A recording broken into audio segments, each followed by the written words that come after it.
Hey Internet, it's me. Now, I just got done watching Captain America Brave New World. And I will say, going in, I avoided spoilers, but I did try to get just the overall vibe of reviews online and just what people thought of it. And it seems like this one was not received well. Like, I think the best reviews I saw said it was mediocre. Um, but you know what?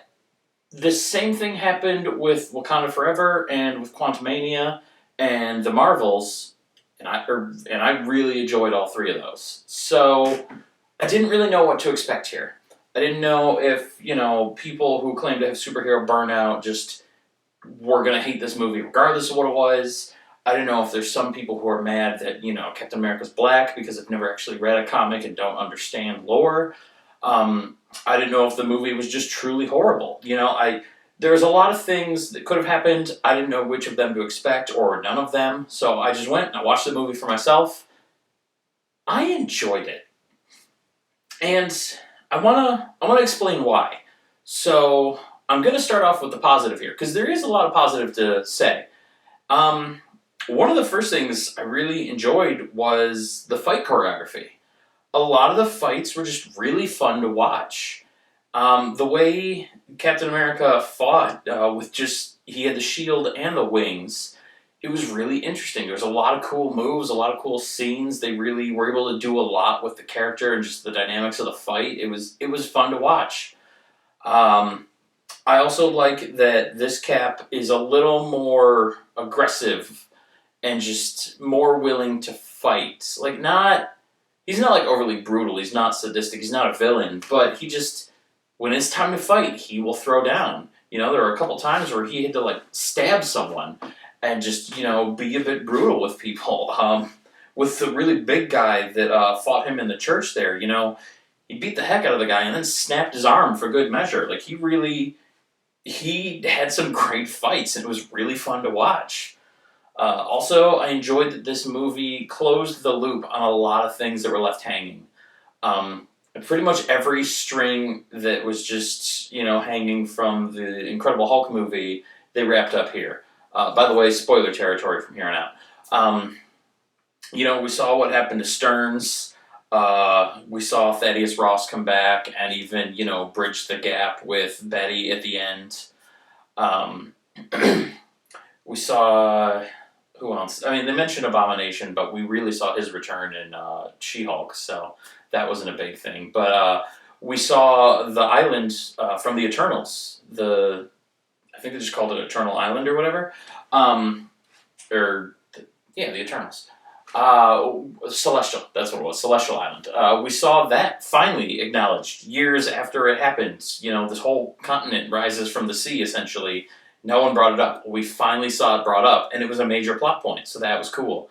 Also, that introduced adamantium, so that's really fun. Basically, we closed the loop on a lot of things that were out there, and that was really cool, because that's one thing Marvel's been really bad at doing. After She-Hulk, they just kind of abandoned her and Abomination, Moon Knight, and, what was the lady's name? It's not Scarab, maybe Scarab? I don't know. His cohort at the end who also had the superpowers. Hulkling, we never saw anything from the Eternals, or, Black Knight or Blade that they teased from there. We have Black Panther's son that's kind of out there now. Just so many different things are just kind of still floating out there that need to be wrapped up. There's probably a half a dozen villains that didn't die on screen and can easily come back. Armie Hammer, that's the actor, but that guy in Iron Man 2, he could still come back. There's so many different things that they never wrapped up, and this movie addressed a bunch of them, and that was really cool. I like that we're finally tying up loose ends now that we're building toward Secret Wars, and we're most likely going to get just a universal reset. So I enjoyed that. Also, a big thing, and this, for the people that say they have superhero burnout, this should have swayed them toward the movie, and that was, at the end of the movie, the big fights, not really versus the main antagonist, but versus an antagonist, the strongest one. It wasn't same versus same. and it wasn't a big CGI mount. I mean, kind of. But it wasn't as blatant as Shang-Chi, where it was just, two space dragons fighting each other, and then two guys throwing energy beams.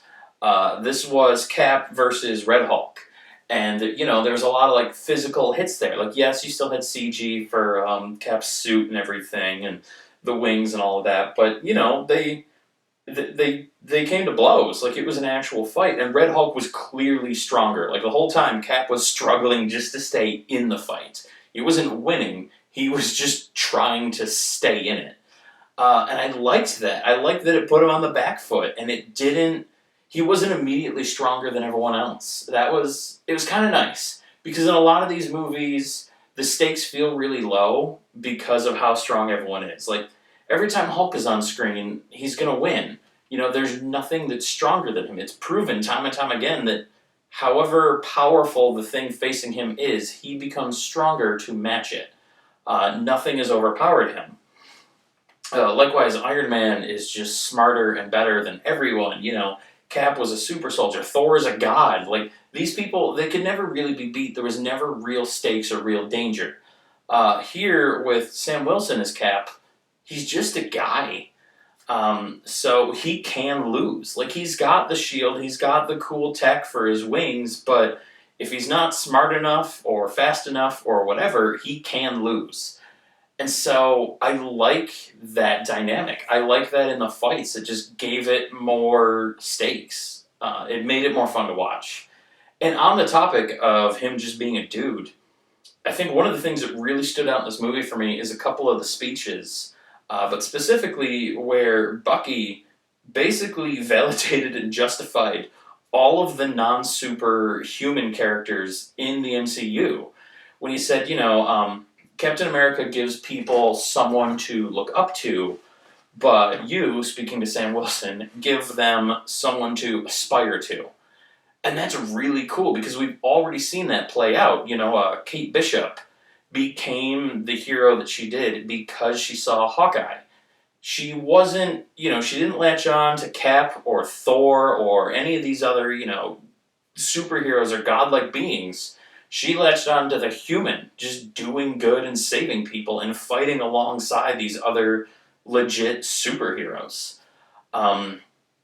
Even to some extent, Black Widow, made a huge impact, inspired and saved a lot of people. Nick Fury, Agent Coulson before the events of S.H.I.E.L.D. There are a lot of these human characters that, it's the joke on the internet that, Hawkeye is the worst Avenger. But, these human characters do give someone to look up to, and they humanize this team of otherwise, unobtainable, unrealistic people, and it would be very easy for them to just kind of go off the rails and forget how to relate to the regular humans that don't have their gifts, their powers, their abilities, whatever. So it was a cool speech, it was a cool moment, and it kind of validated a lot of the characters in the MCU, which I thought was amazing.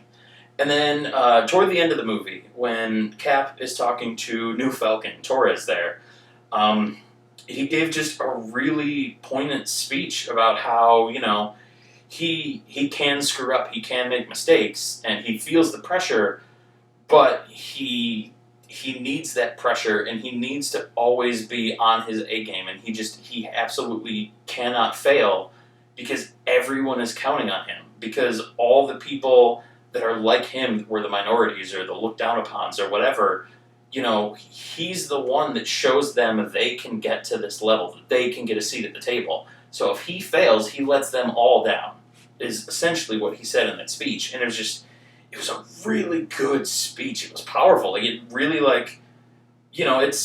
it speaks to the actor in real life. Here's a black guy in the MCU playing Captain America. It's one of the most successful film franchises in history. It's the most successful film franchises in history.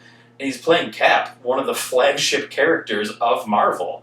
I'd argue Captain America, the only ones more, iconic than him is Spider-Man and maybe the Fantastic Four.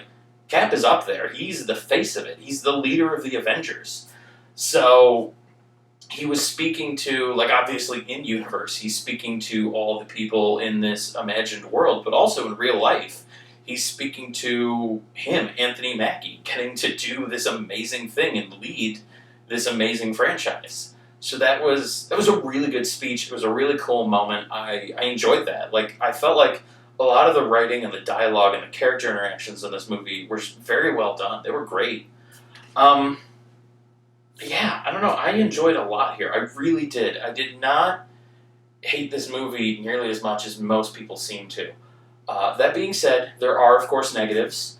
Um, One of the ones that struck me pretty quick and that I really was disappointed in was they absolutely neutered the Serpent Society. In the comics, Society is a bunch of snake-based supervillains. No, not supervillains, just villains that team up together and form basically like a mercenary group, like Villains to Hire, where they help the actual supervillains get their plots done by doing the dirty work for them. Um, and from what I understand, before the many myriads of reshoots, that was the plan for this movie. They were going to have the whole Serpent Society. Um, Somewhere along the way, that got lost and completely bastardized. And what we ended up with, we just saw one guy who was the leader of a group called Serpents. And it was Giancarlo Esposito, who, amazing actor. I'm not taking anything away from him. I love him whenever he's on screen doing anything. So, good for that. But he was just some random generic Black Ops mercenary. You know, he didn't have any special skills or a special suit or anything like that. He was just some dude. And that's... While I just spoke about how great it was for the hero to be just some dude, for the villains, you want them to be cool villains. You want them to be interesting. You want them to be threatening. You want them to stick out. If it's just some guy who's good at stabbing and shooting, we've had a million of those. Like, how is that different from Flag Smasher? Or from the entirety of Hydra? Or all of the Red Room? Or Taskmaster? Or any number of other characters we've already had. Some of which were more memorable. So that was disappointing for sure. You know, if we could have got the entire Serpent Society, and, you know, if Cap would have had to maybe deploy different tactics or fighting styles for each one because they all have unique abilities or ways of attacks or whatever, like, that could have been fun. They could have built that out. It could have been a cool story point. It could have been, you know, even cooler action scenes. Like, they could have had a lot of fun there. And it feels like a major missed opportunity to just neuter all of that in favor of generic mercenary number 73. So I didn't like that. I was disappointed about that. Also, and this is probably not the fault of the people doing the work. I'm sure there was a rush, and I'm sure it just, with all the reshoots and the re-edits, things got lost or whatever along the way. The sound mixing, or it wasn't even the sound mixing, it was the audio effects sucked. There were multiple times where the effects completely dropped out. There was, at one point, there was a couple that really stuck out. The first, I think there were three that I really noticed. The first one was when Cap was fighting that really big guy when Sidewinder got away. There's at one point where he got a really solid punch, no sound with it. I don't remember if it was just a punch with his hand or if he had his shield on his arm when he did it, so he was hitting him with the shield. But either way, it didn't look like in the edit that the punch connected. Like, you don't when you're on stage, but you make it look like you do. And this one was a very clear not connect. Like, he did not hit him. And to make matters worse, they didn't have the sound effect for it. So it was just a swing and a miss, and then the dude falls over. But there's no, like, a clang of the shield or, like, an impact noise for the fist. There was nothing. It was just... And then, ugh! It looked so dumb on screen. Like, it was jarring. I noticed immediately. I'm like, what? Why did he even fall over? He didn't get hit. That was dumb. And then again, something very similar where... what was the circumstances in the second one? I forget the second time it happened, but I'm pretty sure it was another time where he whacked someone with a shield. It might have been while they were fighting the soldiers in Stearns' cell. And again, it was one where Cap got a really good hit with his shield. It might have been like an uppercut with it, but either way, You didn't get a clang sound with the shield. You didn't get any kind of impact sound. He hits this guy, and there's no audio cue that there was a connect, that there was any kind of impact, that the guy was injured. There was nothing.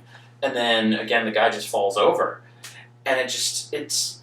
Without the sound for the impact, you don't have an impact. Like, the whole appeal of movies is not just the moving pictures, but the sound that goes with it. Even when film was silent, they added a score. They had Foley artists. Like, from the beginning, there was always sound to go with it. It can't just be a silent moving picture. If your whole movie is just a GIF, there's no impact. It doesn't matter at all. So by these sound effects not being there, it's really striking. It sticks out and it's noticeable and it sucks. And the last one was really big. Toward the end, when Cap is fighting Red Hulk, there's one point where Red Hulk... First of all, there's some scenes in this fight that I fucking love. At one point, Cap is bracing for him and he pulls his shield up. And, I don't remember if he brought it down or whatever the case was, but as soon as the shield lowers, Hulk is right there on the other side and just grabs and chucks him. Visually, it was amazing. But I'm pretty sure it was at that point in the fight where he chucks him through the trees, and there's nothing. You don't get sound of him impacting with trees. You don't get sound of like a whoosh of him being thrown. You don't even get the sound of Hulk grabbing the shield. Like, they had the video, and there was the regular score in the background, but they had no effects. No audio effects were added at all to the scene. So it was just... And it was nothing. It had no impact. Like, this is a huge Hulk, literally, throwing a man through trees. And there's no audio for it. It was horrible. And every time that happened in this movie, I'm like, I've seen the editing process. I've worked with an editor. Not just, editing these videos. Editing actual feature-length movies. I know what that looks like. And just... How does that get missed? Once I could maybe understand, sometimes mistakes happen, especially if you're on a rush, but 3 separate times in this movie that I noticed, it happened, and it was jarring every time. I don't know how no one, how is this not screened? How did no one catch that? It blows my mind with how big a studio Disney and Marvel are, and how much money they have to throw at these projects, and how big they always expect the projects to be, that they can't do just the basic things of hey, before we release this, let's screen it in-house. Let's have the director watch for one final pass, Let's have our editors admire their work. Let's get some of the cast, or maybe just, one final panel to screen for something. Someone should have eyes on it before it releases to the general public. And one of those people, somewhere in that group, should have caught these mistakes. They were big mistakes. They were noticeable in the scene. So it blows my mind that those things went unnoticed. And also, I'm trying to decide how I feel about Isaiah Bradley. I like the character. I like the actor. That's not the problem. I'm trying to figure out if I enjoy how they used him in the movie. Because they were setting him up in the show, in the Falcon and Winter Soldier show, to give him some sort of redemption arc, to give him a comeback, to make up to how he was burned in this process, how he was an experimental super soldier that was kind of buried. And then off screen, it's implied that Sam, returned him to fame and just shows, oh, he's the OG super soldier, he's the real one, whatever. You don't see that happen. They just mention a few times that it did, which, that's always what they say is the secret of movie making is tell, don't show. But so they did all that, and then immediately they set him up to be the patsy for an assassination attempt on the president, and then they just kind of fridge him for the movie. It cuts back to him every now and then, but he doesn't get more action or anything. He's just a set piece that they have to move around every once in a while. He'll move from one facility to another. And then at the very end of the movie, Sam breaks him out. He's like, thanks. And he's like, well, I got you. And that's pretty much it. He didn't have anything to do in the movie. They used him as a stooge for the assassination attempt just to progress that part of the story. But they also mind-controlled 4 other people in that same scene to also try to shoot the president. So even without Isaiah Bradley, it probably would have went the same way. It wouldn't have been that much different. Actually, it may have even made more sense if they had Bucky fill that role, because Bucky has a history of being the Winter Soldier. If someone brainwashed him, it would look like he had been deprogrammed and was falling back to the Winter Soldier roots. So like, I don't know. I feel like Bradley was kind of mishandled here. I don't feel like he was utilized to the fullest. We didn't really get a whole lot of Super Soldier action with him. Um, if you're going to include him in the movie, do more with him. Have him there for a reason. I would say the same about Bucky, but he had that really good speech that just, it worked well and it worked for the moment. Although he also had a lot of weird things that just developed off screen. Like they mentioned that he's going to be a congressman now, which may have happened in the comics at one point, but in the MCU, in the universe that they've established here, there was no hint that was going to happen. I don't remember them mentioning at the end of Falcon and Winter Soldier that he was going to be a congressman. And we haven't seen him since, so I don't know what happened between then and now that he's going to be a congressman, but apparently he is. So, again, they're doing this tell don't show, and I don't get why. Like, if major players in the game are making these moves, you should explain it. Plus, now we know he's going to be a congressman, but we also know that Thunderbolts is going to come out, and he's going to lead Marvel's version of the Suicide Squad. So I don't know. I don't understand a lot of things with this. It's really weird. There's some stuff that they could have established more or just excluded because it felt out of place and forced. And there were other things that just, I don't know, it could have flowed better. Like, I understand that we're building toward the end game now, not Endgame, obviously, the new version of Endgame. We're building towards Secret Wars. So they have to keep moving certain pieces around the board. They have to set up what's going to happen next. And I get that. But at the same time, your movie should stand alone as a full, coherent story. Like, yeah, I know going into any of these movies at this point, you need pre-existing knowledge of who the characters are and what their previous adventures were. You need to know how their powers came about, because we're long past the point of origin stories.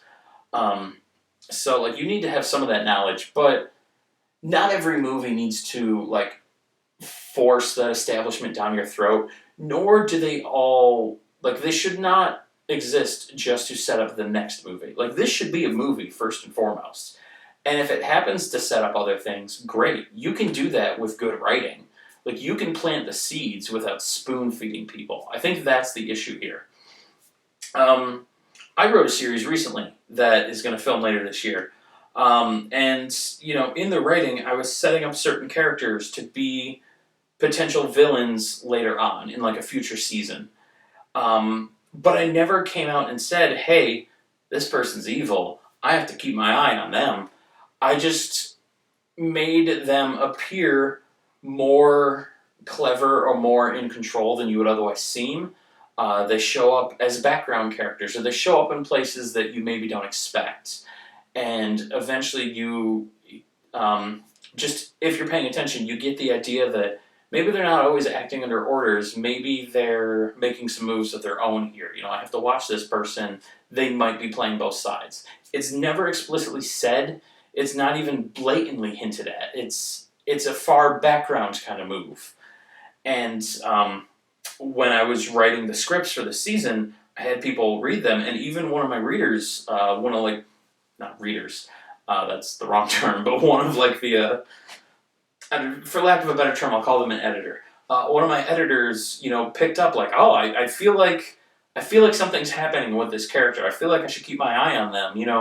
I just from the scenes that they're in or some of the things about them, I feel like they might be something important later. And that's how you do it, where you don't have to tell people. You don't have to put it in front of them. At the very end where Stearns is talking to Cap in the end credits scene, and he's like, oh, you heroes think that you're the only ones and that this world is the only world, but what are you going to do when you have to face the others? And we know there are other worlds. We know the multiverse is a thing. It's already been utilized in a number of shows and movies. We know for a fact that it's happening. We know from the titles of the movies that are coming up that we're going to get Secret Wars. So that just, it didn't feel like a tease or a setup so much as it felt like a forced reminder that, hey, we're gonna do the multiverse. You're gonna see the heroes fight other heroes, and even though they're all good guys, they're gonna fight each other. And like, it is exciting, and I want to see Secret Wars play out. But at the same time, it just, I don't know, when you force it like that, it doesn't feel as fun to me. Like, I don't have the right words for it. I don't know how best to explain it. It's so forced that I'm actually less excited about it. Like, when you're kind of like when you keep pushing on me, I don't want to do it, even though I did want to do it.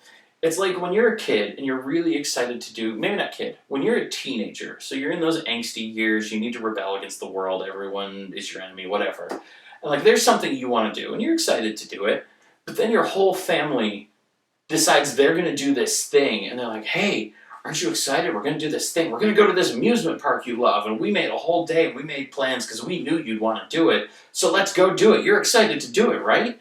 Like, you love the amusement park and you want to go, but at the same time, because your family brought it up and because they kept mentioning that, hey, we have this plan and we're doing this thing and we know you want to do this thing, like, part of you wants to say, well, I don't want to do it. Just because you kept telling me that I would enjoy it and that I do want it, now I don't. That's kind of how this feels. Like, if they keep giving you these forced reminders and they keep shoving it down your throat and just putting it right in front of you, not through subtext, but blatantly spelling it out, you care less. You're less excited because it's like, I know you want me to do this thing, but you keep saying you want me to do this thing, and it's at the point where I don't even know if I want to anymore. Um, and I feel like that is actually the crux of the issue here. Not just for the bad reception of this movie, but for the superhero fatigue in general.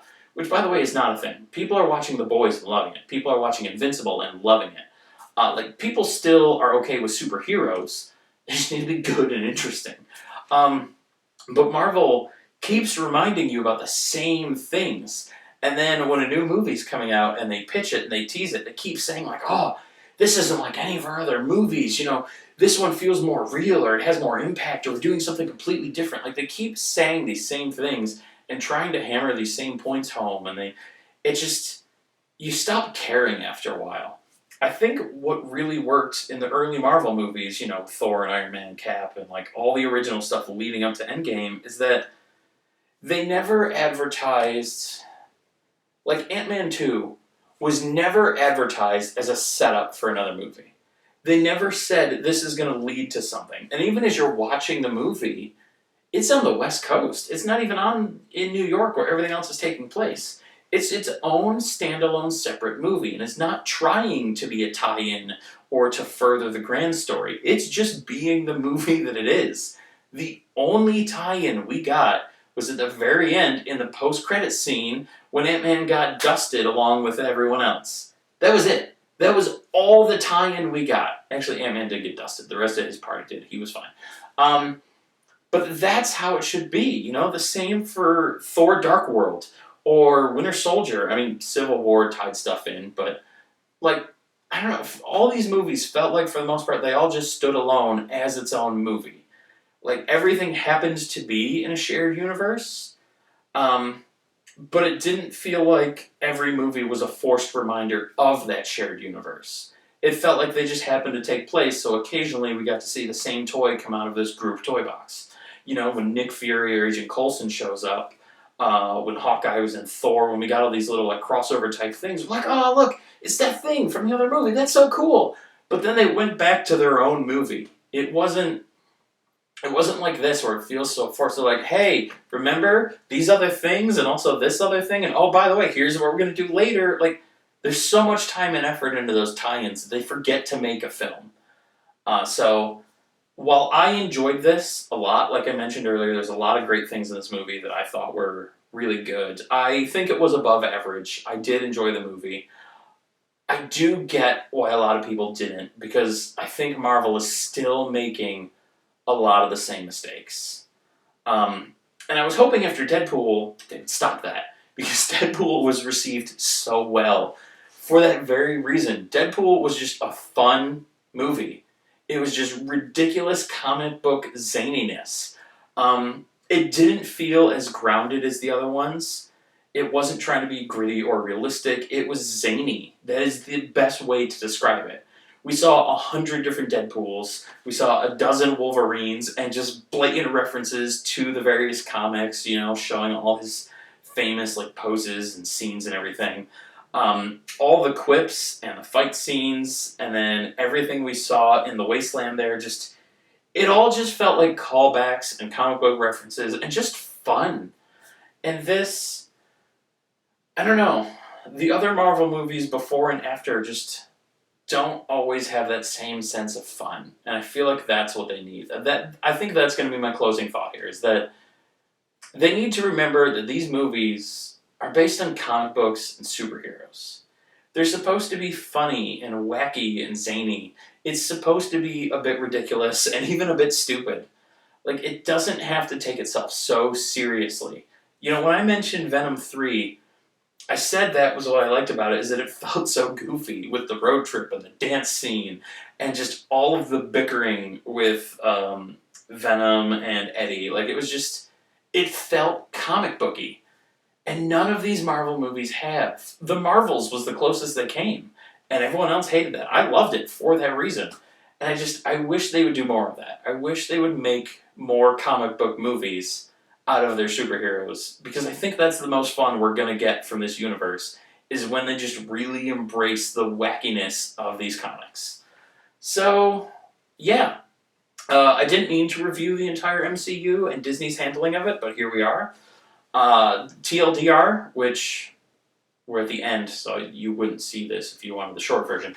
I think the movie was fun. I think it was above average. It was enjoyable. I had a good time. Fun action, some great lines. The acting was all good. It was a good time. I enjoyed it.